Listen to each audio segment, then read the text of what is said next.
Hi అండి. ఈరోజు chicken fry piece biryani ఎలా చేసుకోవాలో తెలుసుకుందాం. నేను ఈ వీడియోలో పార్ట్ 1 షేర్ చేస్తున్నాను. ముందుగా దీనికి మనం ఒక మసాలా పౌడర్ ప్రిపేర్ చేసుకోవాలి. నేను వీడియోలో చూపిస్తున్న విధంగా మసాలా దినుసులు మిక్సీ జార్లో యాడ్ చేసుకుని బాగా గ్రైండ్ చేసుకుని పక్కన పెట్టుకోవాలి. తరువాత చికెన్ మ్యారినేషన్ కోసం చికెన్ శుభ్రంగా కడుక్కొని ఉప్పు, కారం, పసుపు, అల్లం వెల్లుల్లి పేస్ట్, ధనియాల పౌడర్, కొంచెం గరం మసాలా యాడ్ చేసుకుని బాగా కలుపుకొని పక్కన పెట్టుకోవాలి. చికెన్ మ్యారినేషన్ అయ్యే లోపల బిర్యానీ ప్రిపేర్ చేసుకుందాం.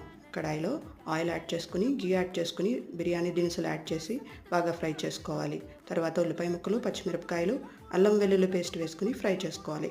పుదీనా, కొత్తిమీర కూడా యాడ్ చేసుకుని ఫ్రై చేసుకున్నాక 2 కప్స్ రైస్కి 4 కప్స్ వాటర్ యాడ్ చేసుకుని సాల్ట్ అడ్జస్ట్ చేసుకుని 20 మినిట్స్ కుక్ చేసుకుంటే ఎంతో టేస్టీ బిర్యానీ రెడీ అవుతుంది. నెక్స్ట్ వీడియోలో పార్ట్ 2 షేర్ చేస్తాను.